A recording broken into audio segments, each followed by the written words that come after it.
திருவாரூர் மாவட்டத்தில் தொடர் கனமழை பெய்து வரும் நிலையில் திருத்துறைப்பூண்டியில் அமைச்சர் டிஆர்பி ராஜா ஆய்வு செய்து வருகிறார்.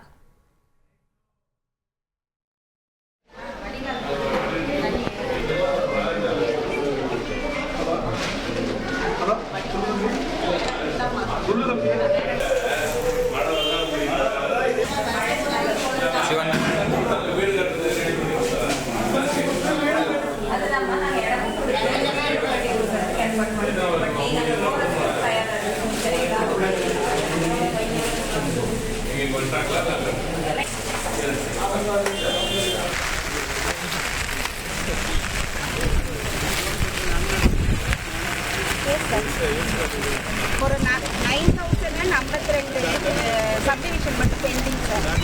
Yes sir.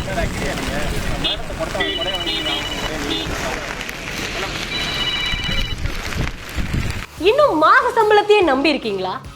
மாச சம்பளத்தையும் தாண்டி கூடுதல் வருமானம் எப்படி சம்பாதிக்கிறதுன்றதை நாங்க சொல்லிக் கொடுக்கிறோம். ஃப்ரீடம் ஆப்பை டவுன்லோட் பண்ணுங்க.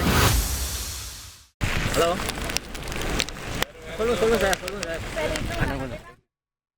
கூடுதல் தகவல்களை செய்தியாளர் மணிகண்டன் வழங்கி கேட்கலாம். மணிகண்டன் வணக்கம். திருத்துறைப்பூண்டியில எந்த பகுதியில் அமைச்சர் ஆய்வில் மேற்கொண்டு வருகிறார்? விவரங்கள் என்ன? வணக்கம். தென்கிழக்கு வங்கக்கடல் பகுதியில் உருவாகியுள்ள காற்றழுத்த தாழ்வு மண்டலம் புயலாக மாறும் என எதிர்பார்க்கப்படுகிறது. இந்த நிலையில் திருவாரூர் மாவட்டத்திற்கு ரெட் அலர்ட் என்பது விடுக்கப்பட்டுள்ளது. இந்த நிலையில் திருவாரூர் மாவட்டத்தில் நேற்று அதிகாலை முதல் தற்போது வரை விட்டு கனமழை என்பது பெய்து வருகிறது. இந்த நிலையில் கனமழையினால் திருத்துறைப்பூண்டி நகர்பகுதியில் உட்பட்ட அரசு மேல்நிலைப் பள்ளியில் உள்ள முகாம்களில் தாழ்வான பகுதியில் உள்ள பொதுமக்கள் தங்கியுள்ளனர். அவர்களை தொழில்துறை அமைச்சர் டிஆர்பி ராஜா, மாவட்ட ஆட்சியர் தாருஸ்ரீ, திருவாரூர் சட்டமன்ற உறுப்பினர் பூண்டி கலைவாணன், திருத்துறைப்பூண்டி சட்டமன்ற